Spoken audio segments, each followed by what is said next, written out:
आपको ले चलते हैं साल 2021 में लखनऊ के एक पुराने से सरकारी अस्पताल में। एक ऐसी जगह जिसकी दीवारों में सन्नाटे से ज्यादा गहरे राज दफन थे। और वहीं एक कोना ऐसा भी था जिसका नाम लेने से भी लोग डरते थे, वार्ड नंबर 17। पता है, अस्पताल के गलियारों में ना एक अजीब सी फुसफुसाहट हमेशा गूंजती रहती थी। और ये कोई मामूली अफवाह नहीं थी, बल्कि एक चेतावनी थी। एक ऐसा सच जिसे सब जानते थे पर शायद कोई मानना नहीं चाहता था। सरकारी कागजों पे तो सब ठीक था, लिखा था कि वार्ड 17 रेनोवेशन की वजह से बंद है।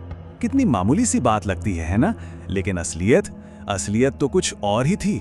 वो एक ऐसी जगह थी जहां जिंदगी का अंत शुरू होता था। और इसी कहानी के बीच में कदम रखती है 23 साल की रिया, एक नई नवीली नर्स, आंखों में ढेर सारे सपने लिए। ये उसकी पहली नौकरी थी और पहली ही नाइट शिफ्ट।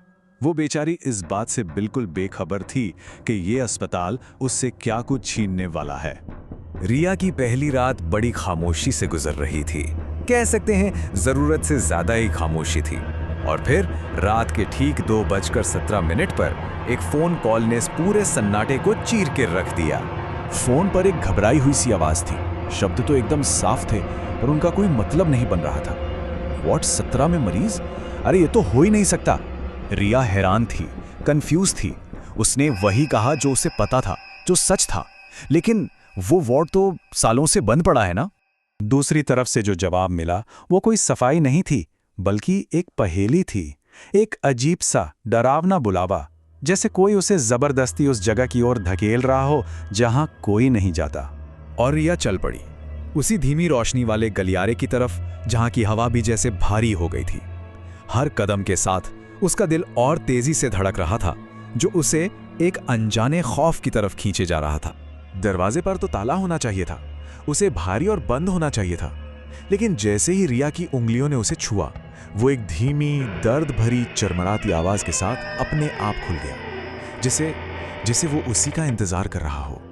अंदर जो उसने देखा वो किसी भी बुरे सपने से कम नहीं था। 7 बिस्तर, 7 मरीज। पर वहां कुछ बहुत ही ज्यादा अजीब था। ना कोई मशीन लगी थी, ना जिस्म में कोई हरकत थी। बस 7 जोड़ी आंखें थीं जो पथराई हुई सी बस छत को घूर रही थीं। रिया डर से बिल्कुल जम सी गई थी। तभी उसके पीछे से एक शांत सी आवाज आई जिसने उस भयानक सन्नाटे को तोड़ दिया। मतलब वो वहां अकेली नहीं थी। उसने पलट कर देखा। सफेद कोट में एक डॉक्टर खड़ा था। रिया की नजर सीधा उसके नेम टैग पर पड़ी, डॉक्टर अरविंद मेहरा। और ये नाम पढ़ते ही उसका दिल जैसे बैठ गया। ये नाम उसने कहीं पढ़ा था। उसे एक पुराने अखबार की खबर याद आई। 10 साल पहले डॉक्टर मेहरा ने इसी वार्ड में आत्महत्या कर ली थी। तो फिर ये कौन था जो उसके सामने खड़ा था?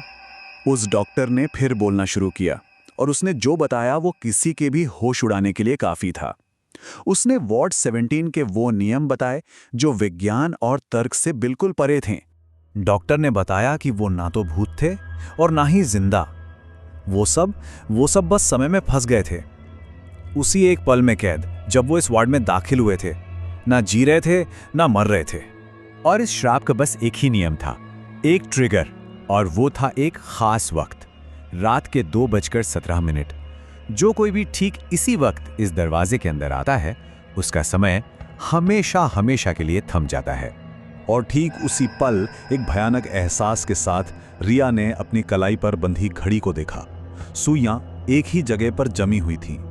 2:17, मतलब जाल तो पहले ही बिछ चुका था। रिया वहां से भागने के लिए मुड़ी ही थी कि उसकी नजर पास रखी एक फाइल पर पड़ी।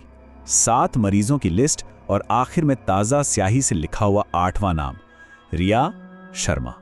और मृत्यु का समय 2:17 AM। डॉक्टर के आखिरी शब्द किसी भयानक सजा की तरह थे। तुम अभी भी जिंदा हो, उसने धीरे से कहा, लेकिन अब तुम्हारा समय आगे नहीं बढ़ेगा। रिया उस वार्ड में, उस एक पल में हमेशा के लिए कैद हो चुकी थी।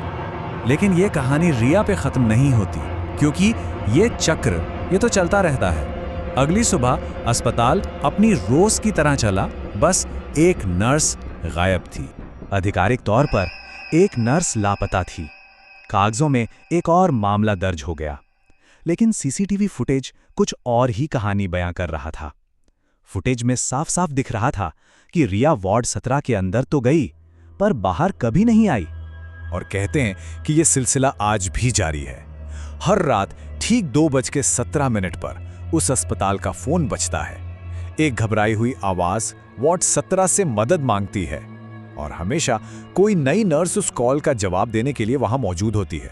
तो याद रखिए, यही है 2:17 का नियम। अगर कभी किसी अस्पताल में रात के अंधेरे में घड़ी पर 2:17 का वक्त हो और कोई आपको बुलाए, तो कभी मत जाना। वार्ड 17 आज भी इंतजार कर रहा है। फोन बजेगा और किसी को तो जाना ही होगा। सवाल बस ये है कि अगला कौन होगा।